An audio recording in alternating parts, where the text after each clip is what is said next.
Di sekolah, mungkin kita pernah diajarin tentang tata surya. Tapi yang nggak pernah diajarin di sekolah adalah seberapa besar sebenarnya alam semesta itu sendiri. Coba lihat bulan, di gambar ini deket. Padahal dia tuh aslinya sejauh ini. Jaraknya itu bisa muat kurang lebih sampai 30 bumi kalau dijejer. Dan itu baru bulan. Gimana yang jauh-jauh kayak planet lain atau galaksi lain? Makanya, siap-siap. Kita bakalan mulai perjalanan mengungkap seberapa besar alam semesta ini.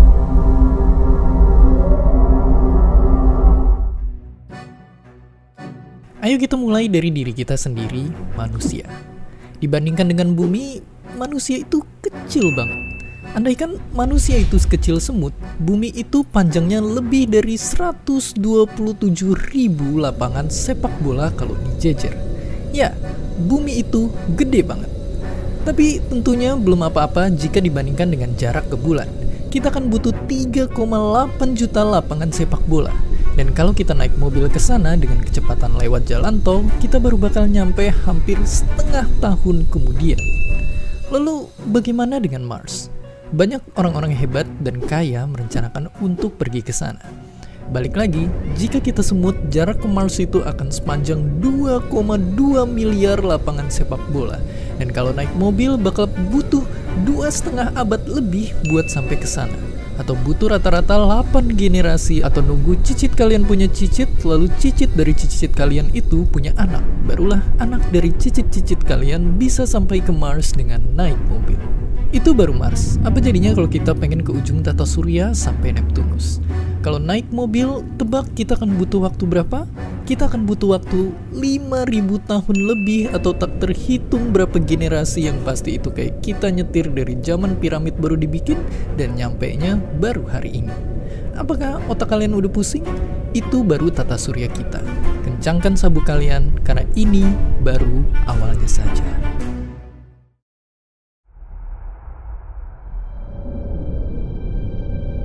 Menembus keluar dari tata surya kita, yang mengejutkan adalah kita akan bertemu dengan pesawat antariksa Voyager, objek manusia paling jauh yang saat ini ada di luar angkasa.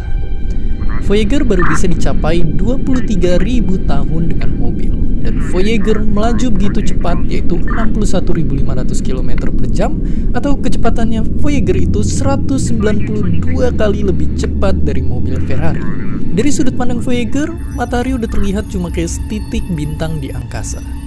Tapi meskipun setitik, kekuatan matahari masih bisa menarik jutaan komet dan benda langit lainnya untuk membentuk wilayah yang dinamakan Earth Cloud.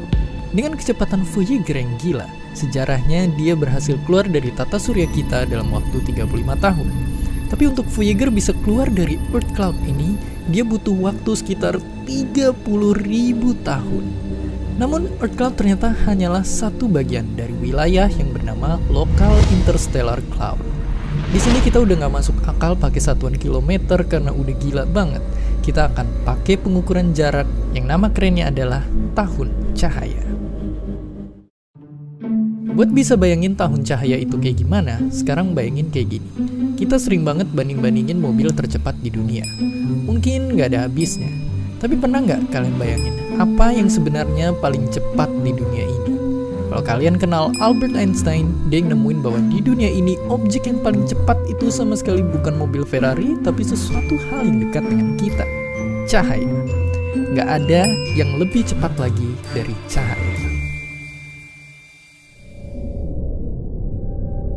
Tapi meskipun dengan kecepatan sekitar 1 miliar kilometer per jam aja, cahaya masih butuh waktu 4 tahun lebih buat nyampe di bintang paling terdekat kita, Alpha Centauri. Dan butuh waktu 30 tahun bagi objek tercepat di alam semesta ini untuk bisa nyampe dari ujung ke ujung. Dan pastinya nggak berhenti di situ. Kalau kita zoom out lagi, kita bisa ngelihat keseluruhan dari galaksi kita berada. Galaksi Bima Sakti atau Milky Way. Kira-kira ada sekitar 100 miliar sampai 400 miliar bintang kayak matahari, dan sekitar 800 miliar sampai 3,2 triliun planet di galaksi kita ini. Yang mengerikan adalah, mungkin di sini terlihat penuh dengan bintang. Namun tahukah kalian ada jutaan bahkan mungkin miliaran planet yang hidup di kegelapan. Planet tanpa bintang yang hanya mengambang di luar angkasa. Di dalamnya ada bumi kita, yang diterangi matahari kurang lebih di sebelah sini. Dan kira-kira dari bumi, bintang yang bisa kita lihat pakai mata telanjang itu cuma sebesar ini. Ya, jarak pandang kita cuma sebesar ini. Tapi, ayo menghela nafas, karena ternyata galaksi kita yang super raksasa dengan triliunan planet dan bintang hanyalah satu dari 54 galaksi berbeda yang ada di lokal group. Dan ayo sekali lagi menghela nafas, karena lokal group sendiri hanyalah bagian yang sangat mungil dari Virgo Supercluster. Di sini ada lebih dari 2000 galaksi kayak galaksi kita yang masing-masing ada isi bintang dan planetnya yang udah nggak kehitung berapa triliun-triliun, yang pastinya angka nolnya udah ngalahin inflasi rupiah. Tapi selama kalian masih nonton video ini, jangan berhenti menghela nafas, karena Virgo Supercluster sendiri ternyata hanyalah bagian sangat kecil dari Laniakea Supercluster. Pada skala ini, tiap titik kecil yang kita lihat adalah galaksi. Ini adalah wilayah angkasa yang isinya ada lebih dari 100.000 galaksi kayak kita di dalamnya. Lalu apakah kita udah sampai akhir? Dan bisa ditebak jawabannya sama sekali enggak. Karena supercluster kita ini ternyata hanyalah bagian yang bukan lagi kecil, bukan lagi mungil, tapi benar-benar udah kayak debu di observable universe atau wilayah alam semesta yang bisa kita amati. Disinilah rumah dari lebih 2 triliun galaksi yang tak terhitung berapa banyak bintang dan planet di dalamnya, dan menjadi ujung batas pengetahuan kita manusia tentang besarnya alam semesta untuk sekarang. Di luar ini tentunya masih ada lagi, hingga sekarang masih menjadi misteri, karena kita hanya bisa melihat bagian ini dari alam semesta. Yang kita tahu sekarang lewat fisika, alam semesta di luar pengamatan kita sedang bertumbuh terus, lebih cepat dari kecepatan cahaya. Banyak dari ilmuwan menduga bahwa bahkan semesta kita ini hanyalah satu bagian dari miliaran semesta-semesta besar lainnya, yang saat ini ujungnya masih menjadi satu misteri besar yang belum terpecahkan. Mungkin video ini pada akhirnya bukan mengajarkan seberapa besar alam semesta, tapi justru mengajarkan seberapa kecilnya kita di alam semesta ini. Tapi janganlah langsung merasa hidup kalian tak ada artinya. Justru kita, spesies kecil yang hidup di planet biru ini, berani berpikir besar.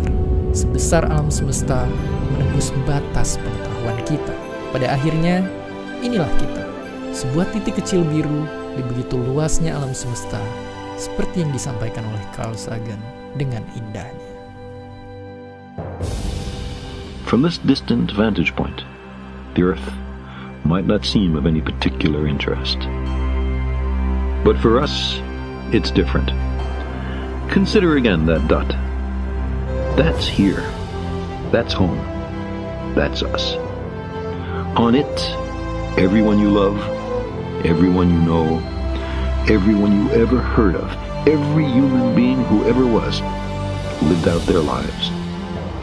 The aggregate of our joy and suffering, thousands of confident religions, ideologies, and economic doctrines, every hunter and forager, every hero and coward, every creator and destroyer of civilization, every king and peasant, every young couple in love, every mother and father, hopeful child, inventor and explorer, every teacher of morals, every corrupt politician, every superstar, every supreme leader, every saint and sinner in the history of our species lived there, on a mote of dust, suspended in a sunbeam. The Earth is a very small stage in a vast cosmic arena.